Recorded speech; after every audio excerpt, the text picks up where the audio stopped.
Good evening, and welcome one and all to the Rush this evening. My name is Randolph Critchell. I want to say thank you very much for joining us this evening.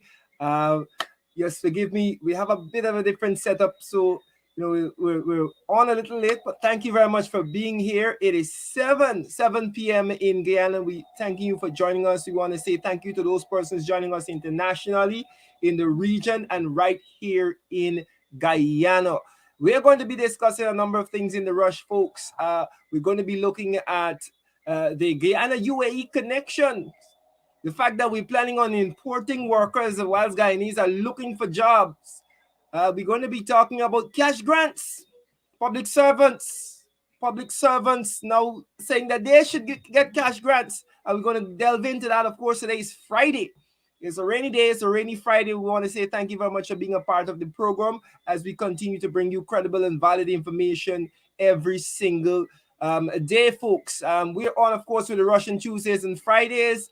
But of course, you have various programming right here on APN UFC TV that you can continue to get the credible and valid information. But folks, we like to start our program the right way. We like to let you know that we know you're looking. And so we give us your shout out. Let us know where you're joining us from, and we will give you that shout out as we bring the program to you. But of course, we like to start the right way, folks. Like I always say on our program, we're going to be unpacking a number of things this evening. So let's get it, folks. Let's unpack. One time for the bass, alright. Back in the day we used to live Charlotte Street. Just learn to walk and speak. Me woulda grab a bucket, 2 stick of milk in and gone in the yard and beat. Miss Paul used to suck up she teeth. We didn't kick cause the music sweet. You coulda hear me little voice in Regent Street, but I'm still in the game. On the stage I'm keeping the flame. Use the jam with Leon and Shane. We used to make enough nights in the neighborhood. Get vexed and call over Dwayne. Tell them music run in me vein. Yesterday. All right, folks, we're back, and of course, we're with you here on The Rush. It is Friday. Let us see who is joining us this evening, listening from Turks and Caicos. Thank you very much for tuning in to the program this evening. Let me get all of those persons who are looking from all over. Let me just change this here so that we get all of you folks listening from all over. Thank you very much for tuning in. Let me just get a few of them. We like to give you your shout outs, people. We like to give you your shout outs. We don't want to leave out anybody this evening. Right. Let's go. Where are you viewing from? Right, 51 villages in the house, West Coast. Thank you very much for tuning in. Thank you very much for tuning in. Mackenzie, thank you very much for tuning in. Present, all of those in Connecticut, listening from Turks and Caicos. Again, another set of people from Turks and Caicos. Thank you very much for our Caribbean brothers and sisters this evening. As you come on, folks, we encourage you to share the live stream, right? As you come on, share the live stream, folks. We like to know that other persons will be getting to listen to the credible and valid information. My tie is not straight this evening, I need to get my tie straight. Yes. As you come on, share the live stream. Let's see where you're joining us from. Los Angeles. Thank you very much. Ghana is in the house. Ghana is in the news also. They had a number of visits to Ghana recently. Thank you very much. Sabaris, he said, shared. All of you are jumping on the live. Baggotsville in the house. Bronxville, thank you very much. We have persons looking here from YouTube. We have persons looking from Facebook. Thank you very much for tuning in and sharing the live stream this evening as we are going to be unpacking today's Friday, folks. It is day when we talk about money matters. It is the day when we talk about money matters. Essequibo is in the house. Barbados in the house. Thank you very much for tuning in. We're going to be talking about Dazzle Housing Scheme. Thank you very much for tuning in. Barbados. Mr. Ross looking at us from YouTube. Remember to subscribe to our page. If you are looking at us from YouTube, remember you can subscribe to the page so you get updates on when we are live. Right. Ms. James said, you seem very happy today. I am. I'm normally happy every day, despite we're living in this, through this pandemic and through the pandemic of the PPP, I am happy most days. Right? Once we have life, you have to be happy. You have to make the best of it. As we try to remove this wicked cabal from in government, we have to do it some days with a very big smile on our face. Yes, I'm very happy. I'm not very happy when I look at what is happening in our country, though. I'm not very happy about the prospects.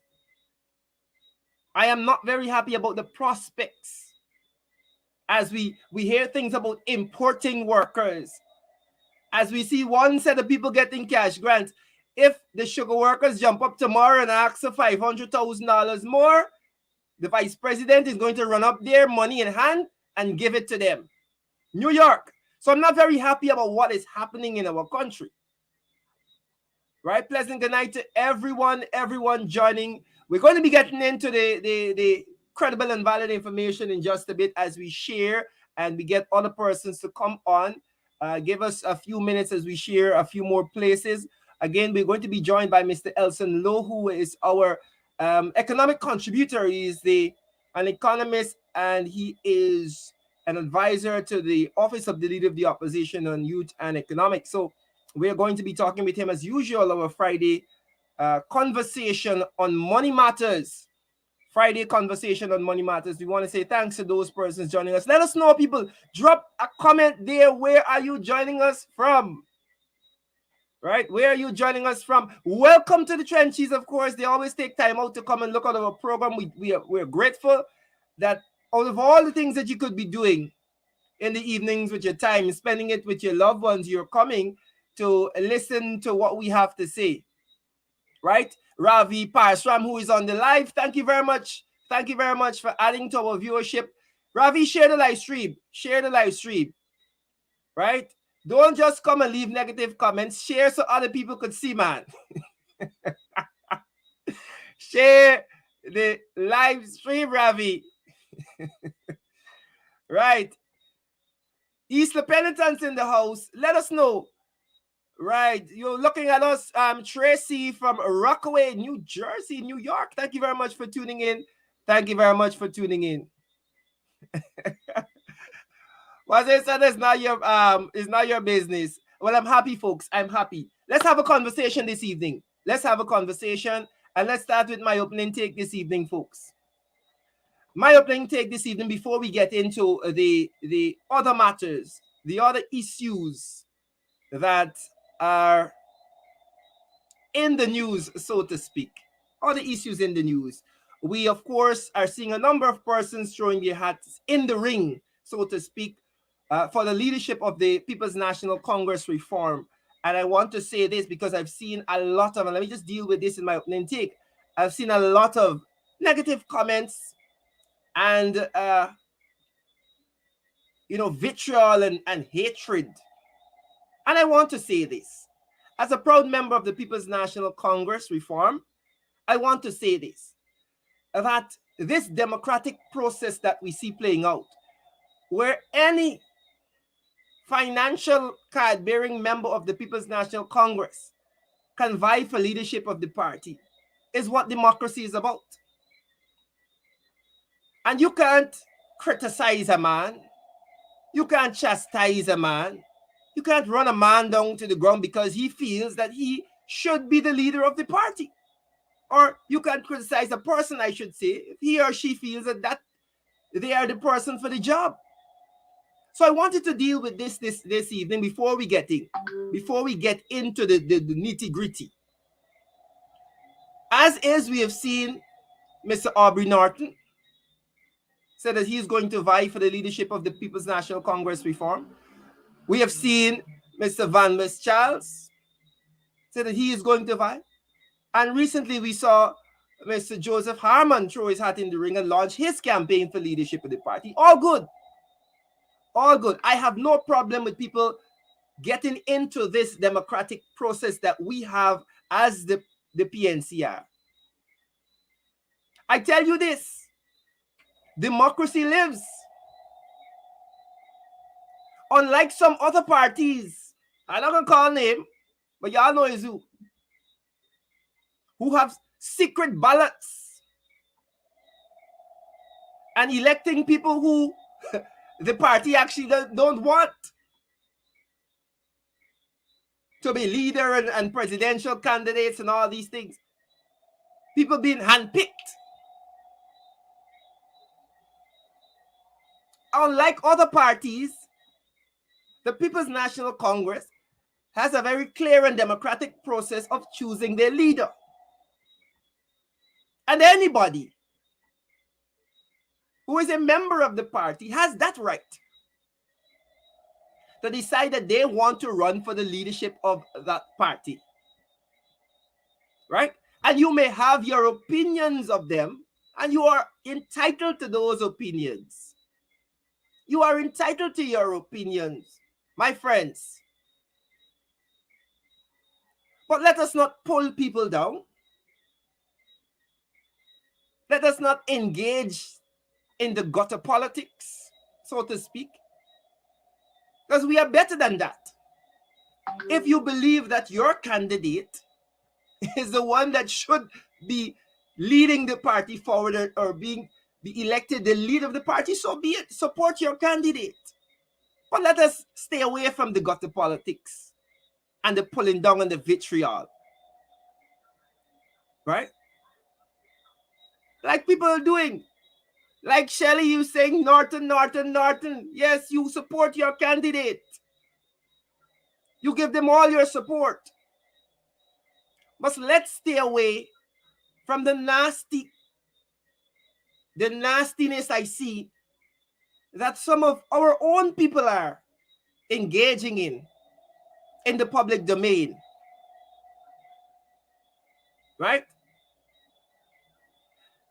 And again, I say to these people, it is all good. This is what democracy is about. When we look at the bastion of democracy, United States of America, when we look at them, what happens when the Democrats or the Republicans have to elect a leader or a presidential candidate, so to speak? People campaign. People fight. People argue.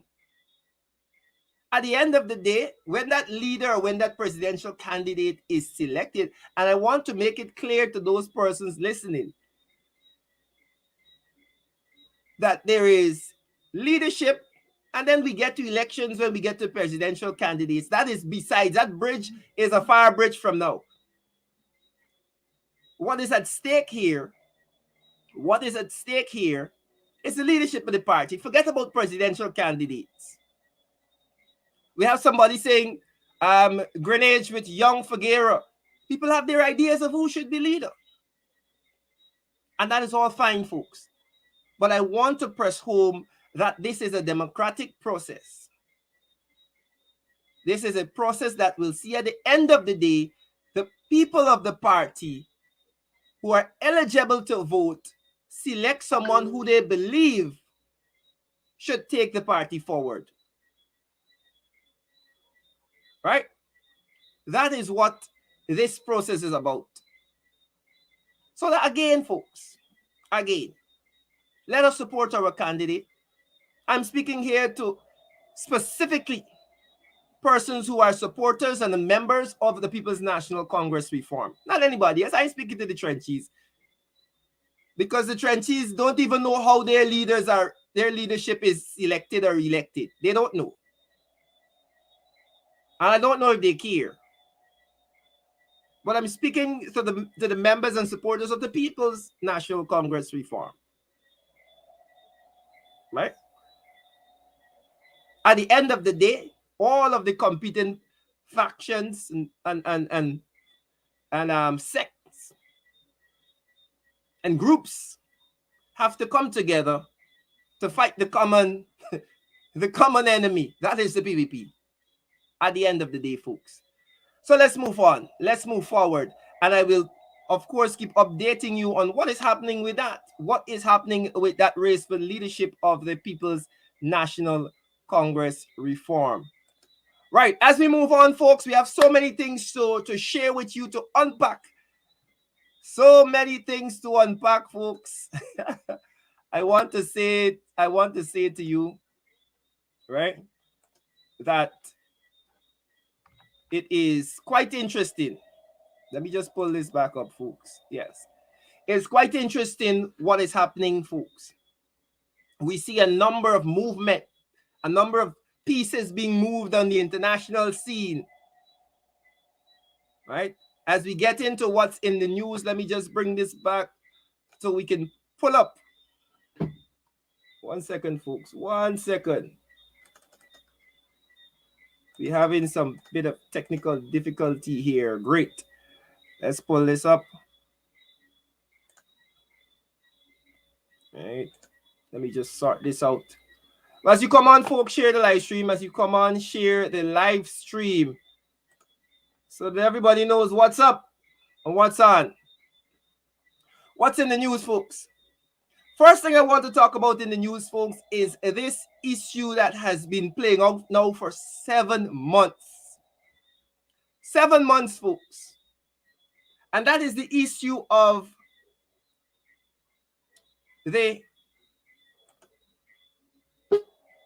these people here. The reserve officers, folks. I want to pull this up so we can read it. These are some text messages exchanged between these reserve officers who worked during the pandemic, worked along with the COVID team. They were supposed to be paid since April, folks. They were supposed to be paid since April. And I wanted to highlight this because we need to put some pressure. We need to put some pressure on this installed regime to ensure that they treat everybody with the same level of fairness. The sugar workers only need to scratch their head a little bit, and the PPP runs up there with money in bag. These reserve officers have not been paid since April. Since April.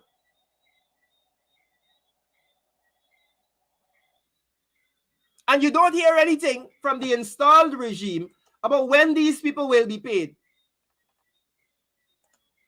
You don't hear anything from them. So these are some of the messages. In August, they're saying, and this is down on the bottom side. In August, they were told that October. The person says, somehow, right? I survived. Now you're telling me, without any warning, that it's going to be November.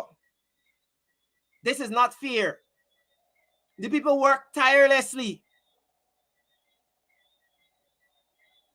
I want to read the comments on the other side, on the right-hand side. It says there is no proper explanation to why we're going around in circles. Ranks are finding themselves to work every day. Only God knows how. Just to fulfill their duties for months. And imagine this is some of the ranks only means of income. These are some of the ranks only means of income.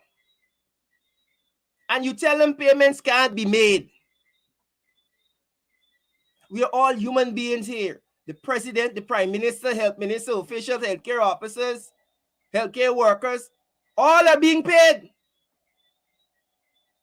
You mean to tell me they don't think about these ranks and their needs? This is coming from one of the officers.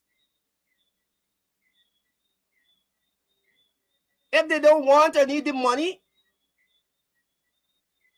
they wouldn't have been working. And the person ends by saying it's been so long, I am upset. Folks, this is how these reserve officers are being treated. This is how they're being treated. And we say this, folks, in stark contrast to the fact that the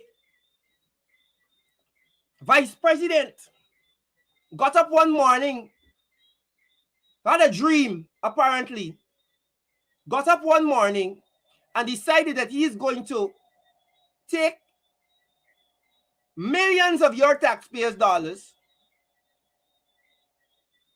wrap it up nicely with a bow, $250,000 each, and go and give the sugar workers who were already paid severances.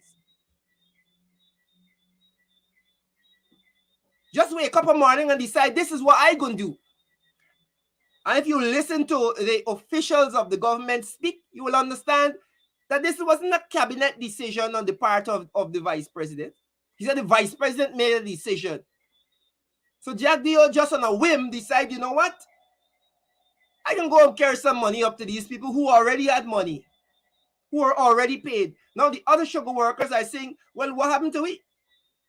You're going to give people who choose to, well, they were severed, and they were given their monies.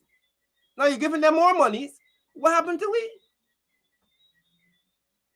As you're saying this, as this is happening, folks, we have reserve officers who work tirelessly for months, 7 months without money, and they're coming to work every day. All the ministers collecting their money, though. It is a sad situation. And this issue is not one that isn't known by Jagdeo or the PPP. They know this. They have known this since April, that these people are supposed to be paid. Whilst they're giving out money in Region 6 and to all the sugar workers, these people who have worked can't get a cent. I want you to understand the stark difference of how they treat different sections of the society. I want you to put it in your head. The disdain that they have for certain sections of the society. That there are people out there who have been making it public now for 7 months that they haven't collected their monies. And in that 7 months, we pick up bags of monies and we go and give the sugar workers.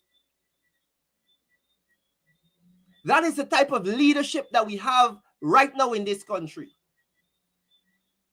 That is the type of leadership we have in this country. Make no bones about it. They don't care about you.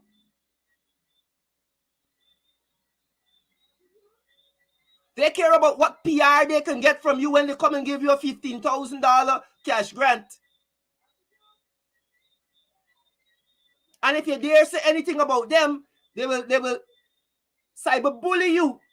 Like what they did to that woman who they said get some land.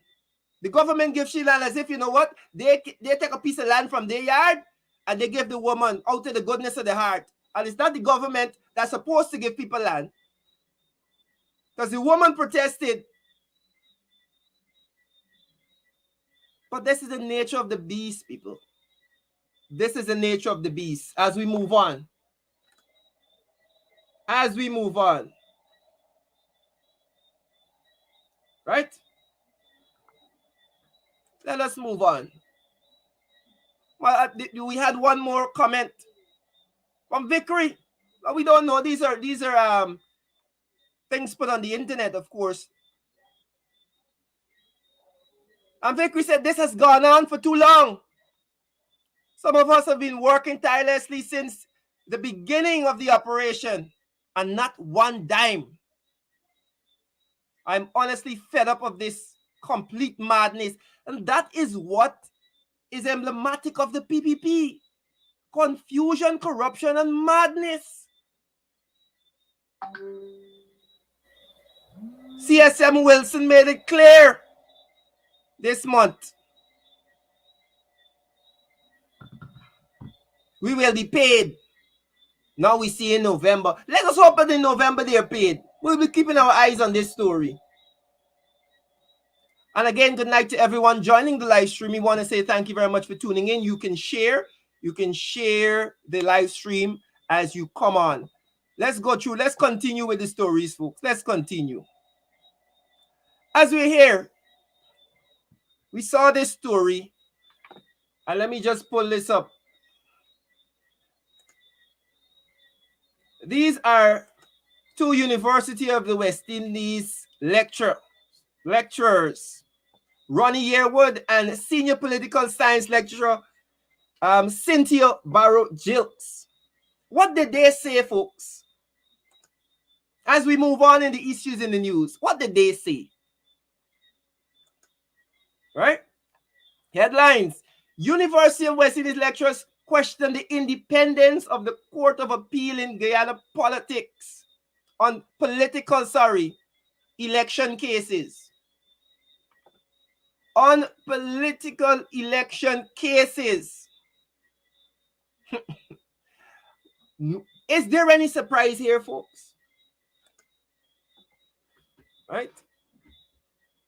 Is there any surprise that observers can question the independence of our courts as it related to those matters that played out during the elections? I don't think there's any surprise. Right? There is no surprise. Let me read what it says. No surprise at all.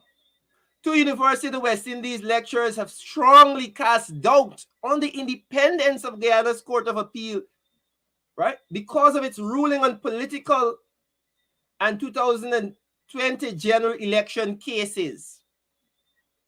Law lecturer Ronnie Yearwood highlighted that the Guyana High Court ruling had been all upheld by the Caribbean Court of Justice, rather than the Guyana Court of Appeal. Of course, these two people made it very clear that they're not casting any aspersions on anybody, but they're just being objective. And folks, I don't even want to spend long on this story, because we know this. We've been saying this for a while now. We've been pointing out the obvious all along. And to just rehash that for me, yes, somebody said too late.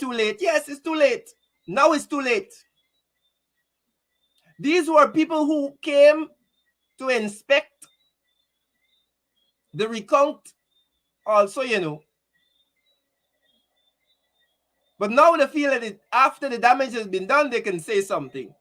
Too late. Let's move on.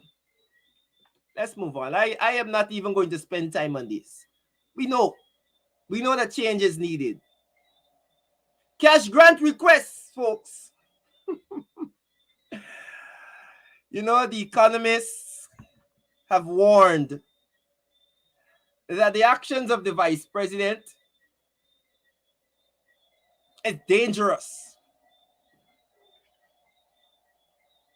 Just deciding arbitrarily that you can take taxpayers' monies and give it out, and adopting this cash grant position, this band-aid economy that you seem to be running, instead of putting tangible things in place to improve the lives and increase the salaries of people, you're giving them cash grants that they can go in the shop and spend.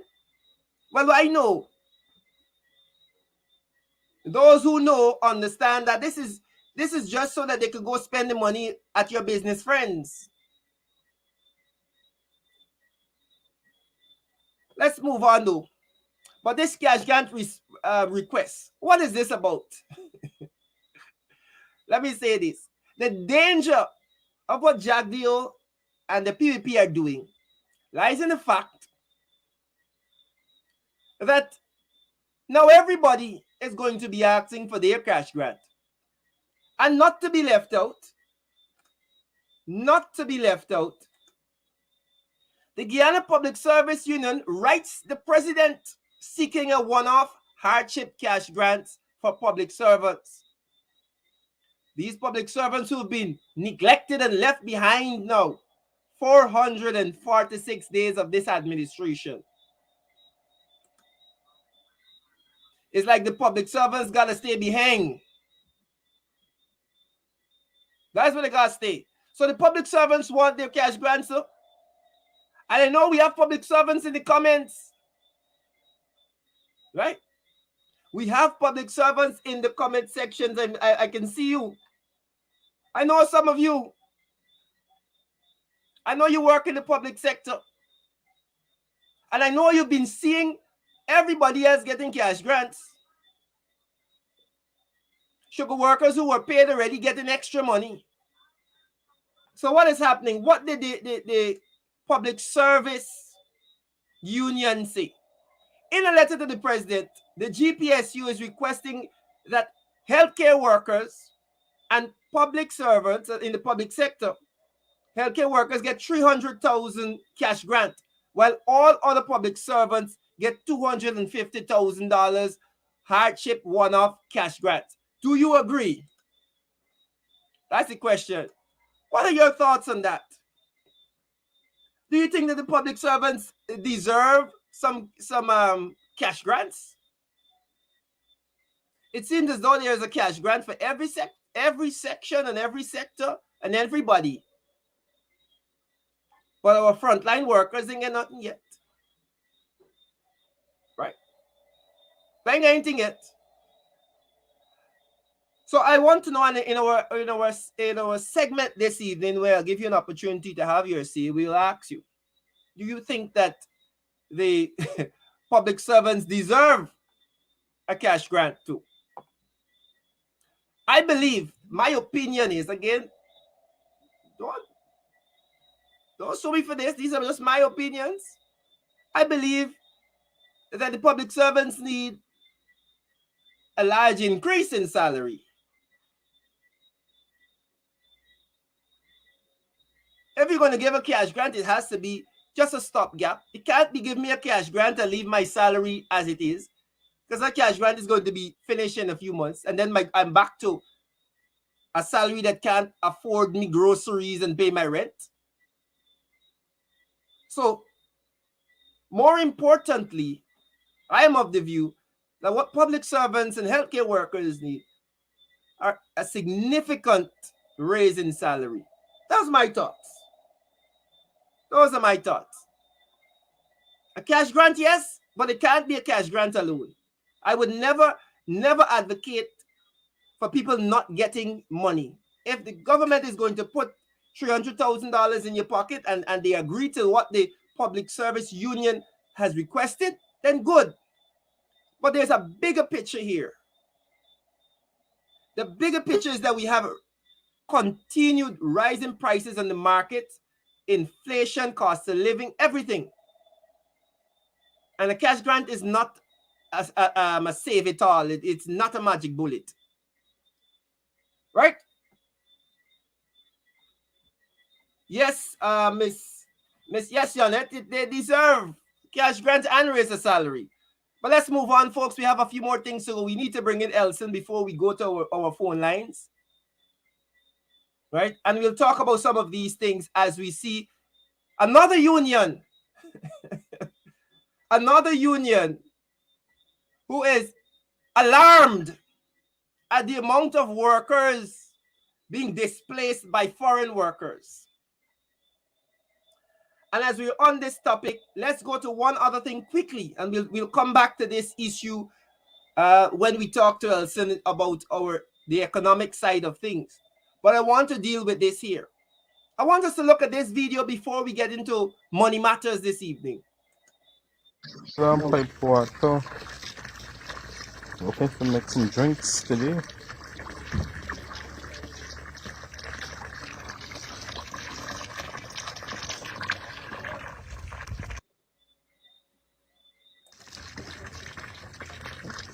Some pipe water.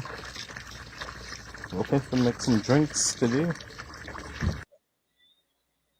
Folks, that's what you are seeing there.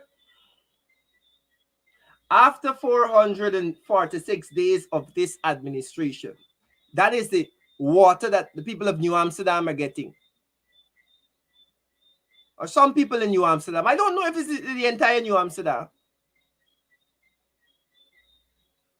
What I have seen over the last 446 days is a constant rolling back of the progress made under the APNUAFC. That's all I've seen. I've seen nothing, absolutely nothing in 446 days that is geared to moving the average man and woman in this country out of poverty and giving them, improving their quality of life. What I've seen are cash grants. But I've seen nothing. When it comes to the utilities, GPL is in a mire. And as you can see there, Guywa isn't doing much better.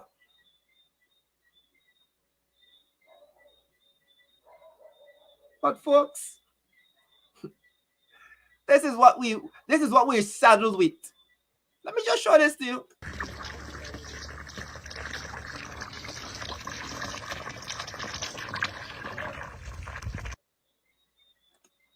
That's the state of the water. That's the color. The oil producing Republic of Guyana. For the first half of the year, we sent out 20 million barrels of oil. I think y'all understand that. We on track to send out of this country 40 million barrels of oil at the end of the year. By the end of the year 2021, 40 million barrels of oil. I don't think y'all understand that. And this is what we get. This is what the average man get, because I'm telling you that those who are enjoying the sweet of this oil, the water in their house don't look like that.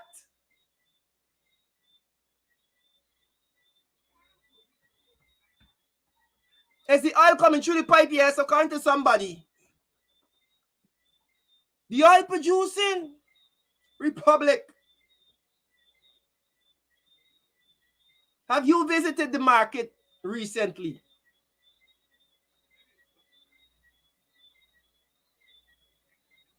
Have you seen the cost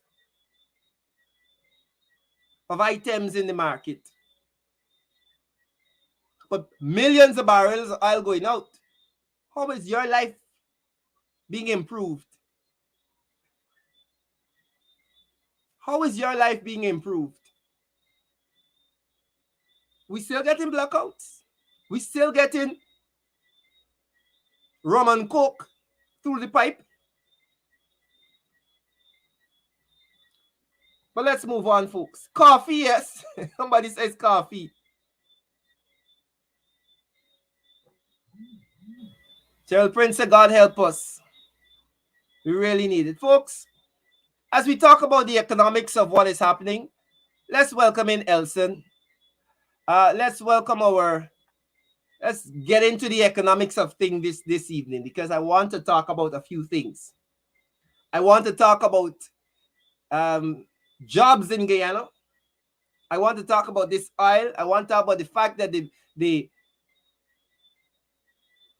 installed vice president, what he said in Ghana, what he said about bringing in jobs, importing workers. We're gonna dig into it. We are going to dig into it. Folks, let's welcome Mr. Elson Lowe to our program as we continue to discuss. Elson, good evening to you, sir. You hear me? I think your mic is off. Your microphone, Elson. Good evening. Good evening. I just need to check if you can hear me. The rain just started down here. Yeah, we can hear you. We get okay, good. Hear you. We can also hear the rain, but it's okay. Yes, Elson. Yeah. Let's thanks again for having me on. No problem, no problem. As usual, we like to pick your brain on some of these economic matters. Let's start with this issue of jobs, as we're talking about jobs. And we see this this article here where the union the union is concerned about the amount of foreigners who are taking up and pushing out Guyanese from work. Where are we heading with this? And as we talk about that, put it in context with the fact that the vice president said that we might be importing jobs. Let's start on the jobs market. What's happening? Yes, absolutely. So essentially, in the short run, Guyana is going to need to have some amount of international labor.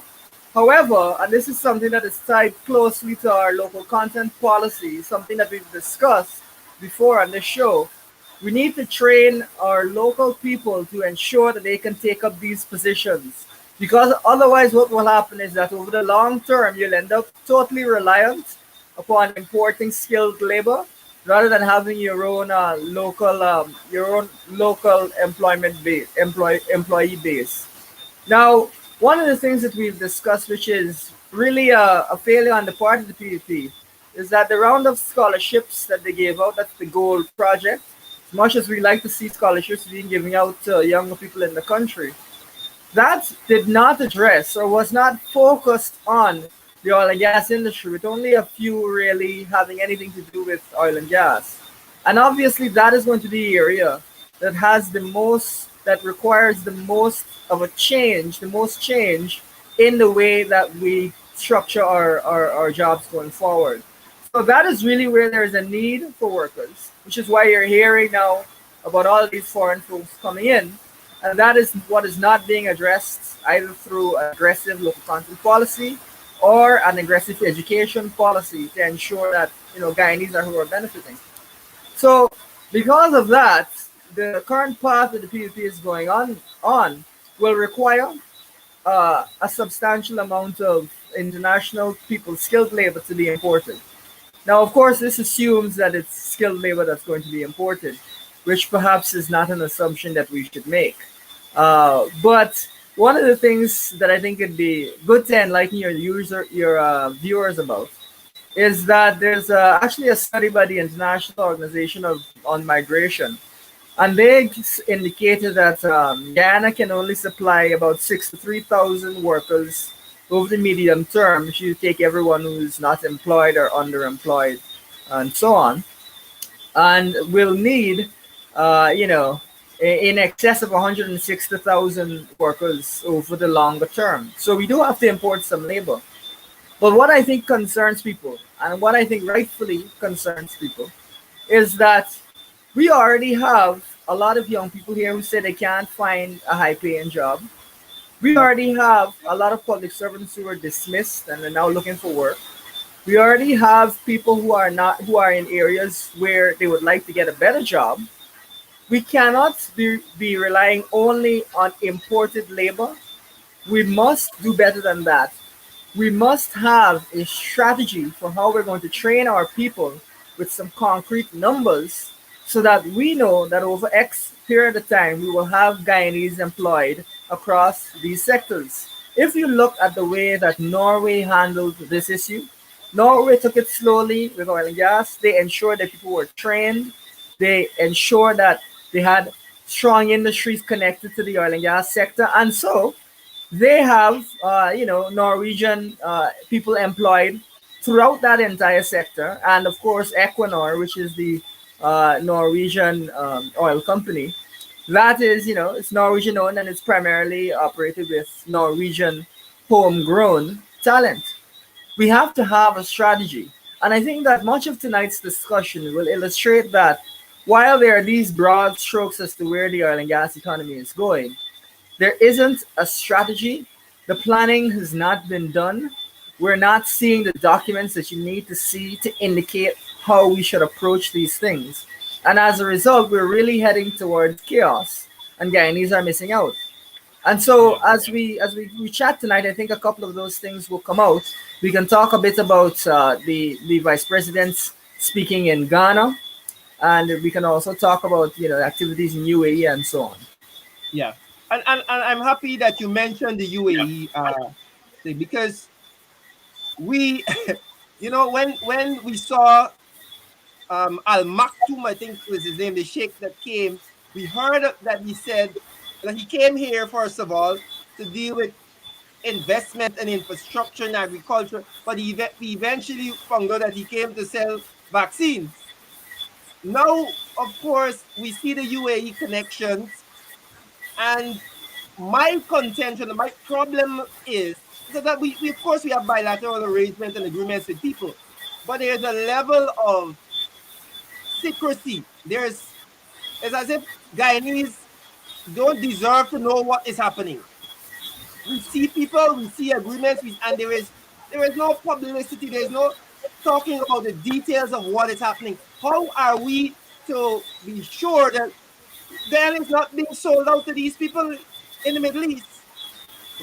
What are your thoughts on what we are seeing here? Because we see Well, a lot of what I would say is, given that we had that entire fiasco with the vaccine, I think that it is very reasonable for people to be concerned about these types of conversations happening when we don't really know what it is that's going to be the outcome of these things, and what the real purpose, if there is anything untoward going on, what the real purpose of these conversations is.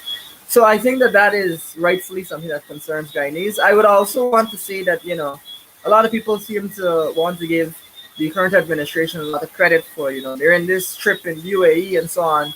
But if we were in office, we would have been engaged in that trip. We would have carried out, I'm sure, very good cultural programs. And so, again, I don't want people to be too impressed about things that are not impressive. There are impressive things, but I don't know that I find that to be too impressive. Essentially, that's a good conference that any government, would have been involved in. Now, let's okay.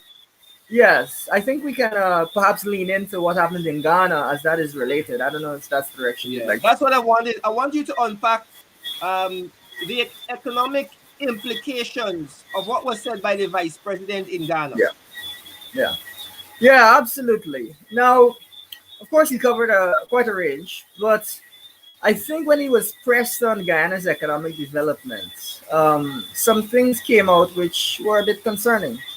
For one, as much as we talk about the oil and gas sector, um, I don't think that we can really articulate what the PVP's long-term development strategy is.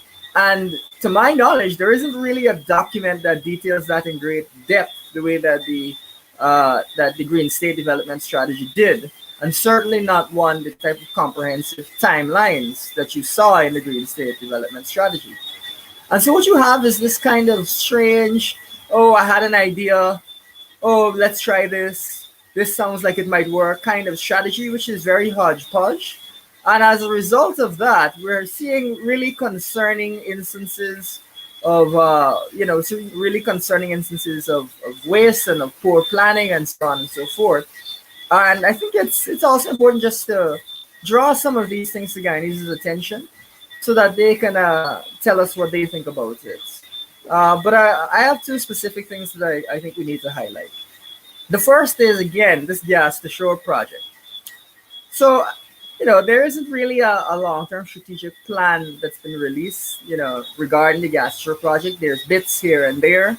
There's no, gas utilization master plan.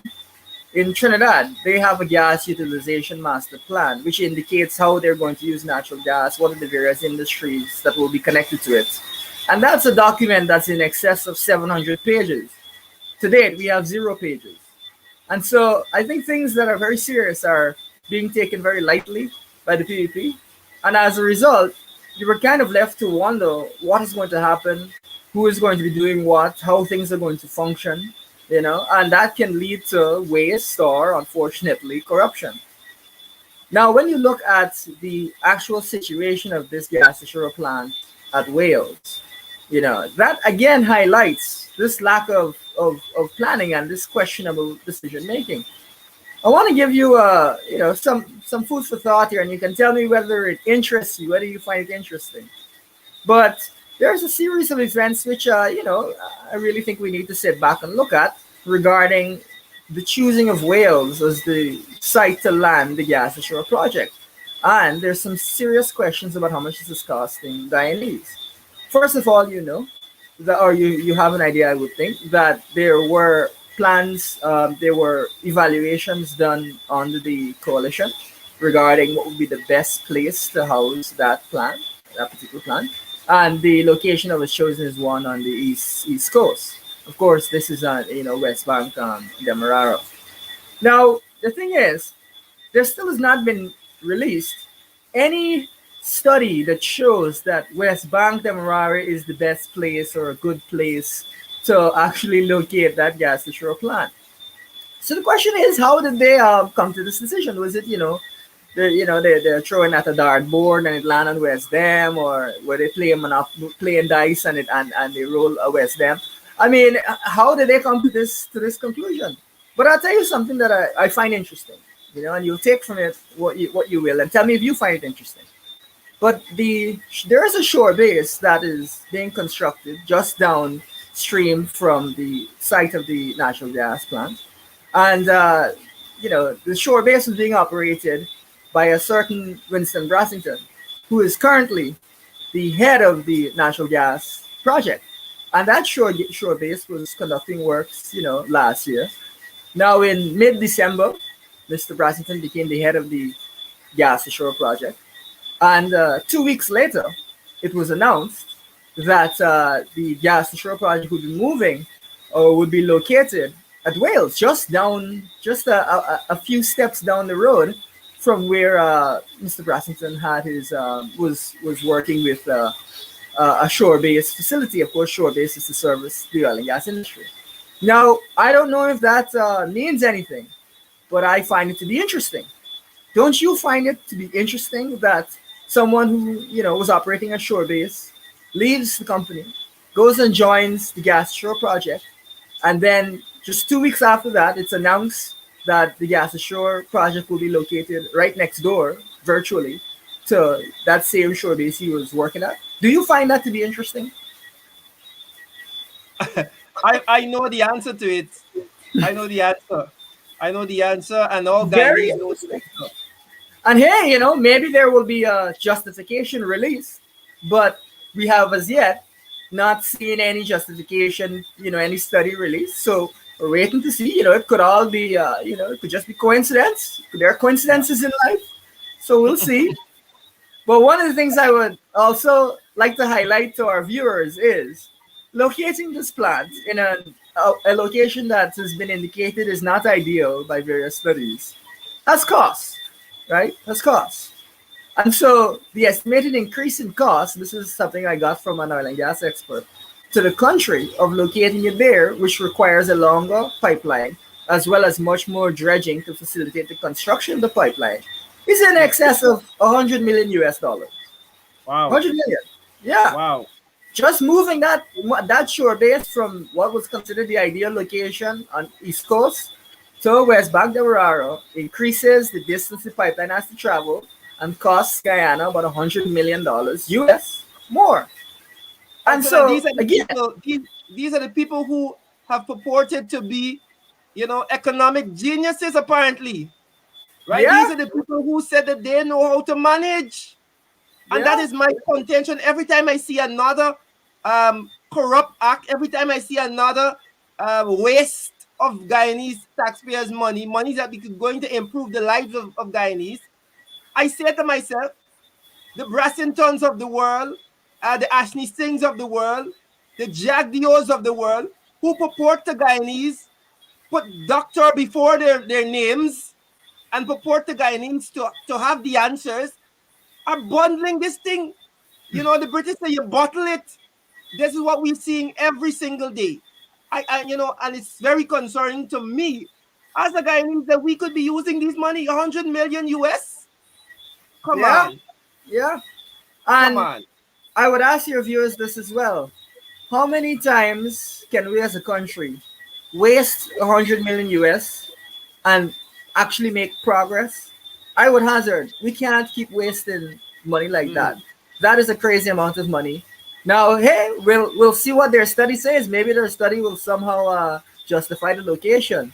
But as it stands, this is a serious concern that needs to be answered. We're not talking about 100 million Guyana dollars. We're talking about 100 million US. And that's just one of the problems that is associated with the Wales site. There's also problems with the gas landing, I believe, at Freedom Hoop, which Exxon has raised concerns about the cost there. There's also concerns about the cost of now supplying power from that site on Wales to the Sophia power station, right? That's going to be an additional cost. So these things are starting to pile up. And, again, we don't know. We'll have to wait on the release of the study. But it is interesting that the head of the gas shore project was only just a few weeks before it was announced that they're going to have this project in Wales, was working on a shore base that's just right next door. It's so fascinating. We'll have to see what clarification is given for why Wales was chosen. But I say all this to say that it seems to me, and I think that we're showing more and more that there isn't really a plan. There isn't really a structure to this decision making by the PEP.